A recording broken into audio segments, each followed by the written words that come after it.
last but not least, here's a question for you guys, and this is a little bit more on the businessy side of things. Yeah. AMC Entertainment, which is one of, if not the biggest owner of movie theaters in the U.S.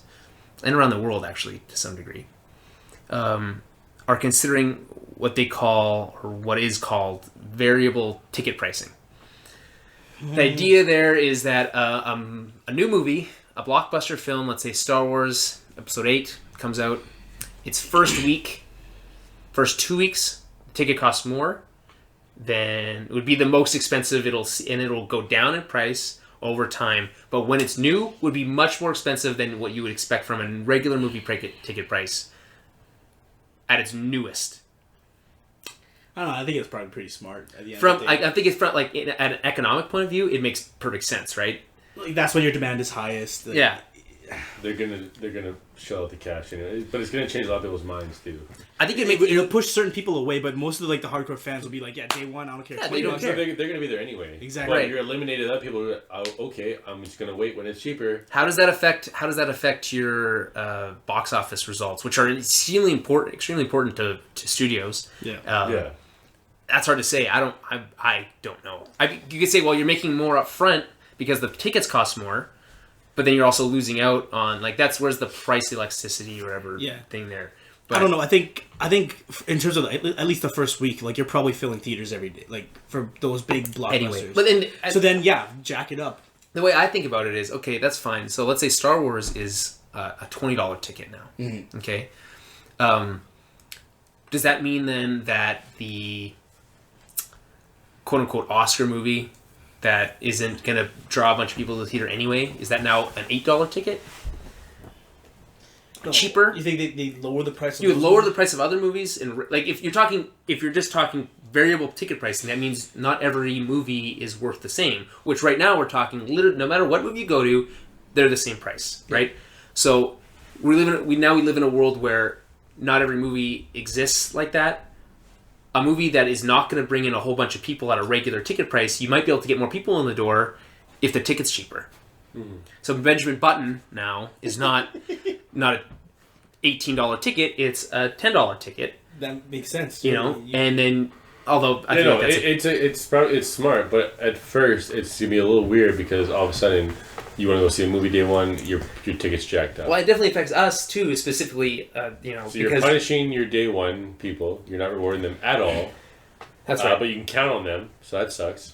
Mm-hmm. But that's how businesses treat people all the time. But it's just smarter because you're going to get people who weren't necessarily going to go see it. Okay, I'll go see it now if it's cheaper later on.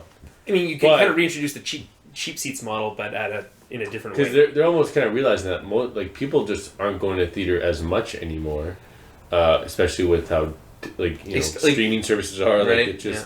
It's just so a lot much of movies on demand. It's just so much different now. So now they are just kind of bound to the fact that theaters could start dying out. Okay, well, we have to make our day one people just pay double now.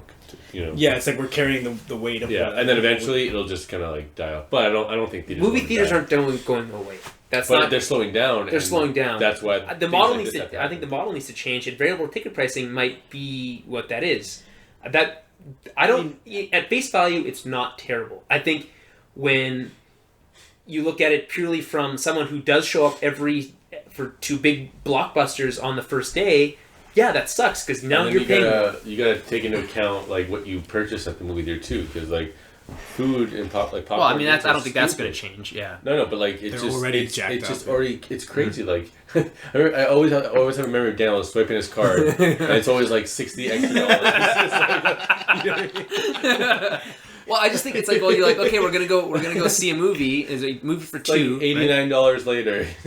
Like, it really is expensive, and then that's why people talk about, well, we're not going to go to the theater because again, as a family of four. Yeah, that's $100. Is that $100? And like that's a lot of money. That's a lot of money. It's like the bar. You buy alcohol. It's like crazy. It's like $10 a drink. Yeah. Right? Well, it's like movie theaters. Like you want to buy a pop, it's $1 in a machine, and then it's $7 for.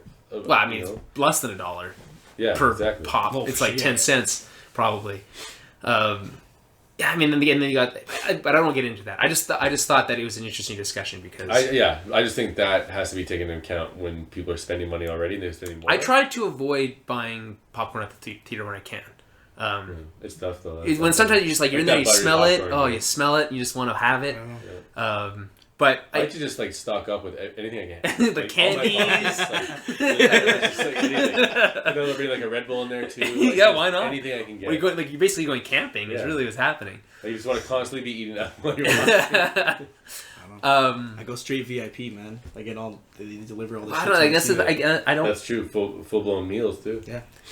Alcoholic beverages. But that's not even what. You have a beer and a the thing is- quesadilla and watch a movie. That's a model that's Quesadilla? changed. That's a model that's changed. But that's a different. But that's a whole different argument. So you're paying more, but you're also getting more. Yeah, much. Yeah. You, People like that though. Right, but in this case, you're You're paying getting more, it, but yeah. you're not getting. That's why exactly product. there'll be initial backlash that could be bad. you know? But- But if you're saving money on movies, let's say okay, if you're a cinephile and you're going to a lot of movies, you're probably actually saving money in the long run. I saw If it is the other, if you do get cheaper second run movies. I also saw, and I went and saw The Accountant. Why would you see that last- movie? Why last would you I go seen see it. that movie? It was You don't want to really see good. Arrival, but you're going to see the fucking Yeah, Accountant. fuck Arrival, man. No, I don't. I understand that Ben Affleck is Are cool, you but like, kidding give me me? a break. No, fuck that. No, that is a way better. It's like a Whoa! long, dramatic fucking mystery movie dude. with multiple characters that are two stupid characters talking to each other the entire fucking movie. Two stupid characters Yeah. talking to you. Okay, yeah, all right. I have no idea what the movie's Like, about. You were Okay. sold on that movie off probably a YouTube commercial. You No, watched the I whole was sold trailer. off that movie based on two things: how it looked, because that movie's, and you can tell you it looks fucking amazing, and just the sci-fi concept of it. But Yeah, I'm all about it because I love Contact, and there's a lot of. it's like Contact Yeah, 2, yeah. basically. Yeah, I mean, Anyways, Contact there was an again. advertisement for something before the movie started where you could like have a super ticket. You spend more money, then you get to own a digital copy. I don't know how much of a good So idea earlier that is. things like that are just I just noticed more It's and like more coming into $45 play. or They're something just like that. they need to change certain things. Oh to yeah, make you're money. actually playing these. You're playing pre-movie games with your phone, which I think is a great idea. I really like that, by the way. I think that's really fun. The time play app. Yeah, I doesn't think work very well. So the games are kind of shitty. Though. At the same time, I mean, yeah, it can be improved, but the concept I think, Yeah. is a smart idea. And it's cool too. I was thinking too, like let's say everyone's doing it, and then they say at the end, make sure to turn on your phone and put it on silent mode. Like it actually forces right in your you, hand, makes yeah. you do it. Yeah, I agree that the games aren't great. They could be better, but yeah, I'm fine with it.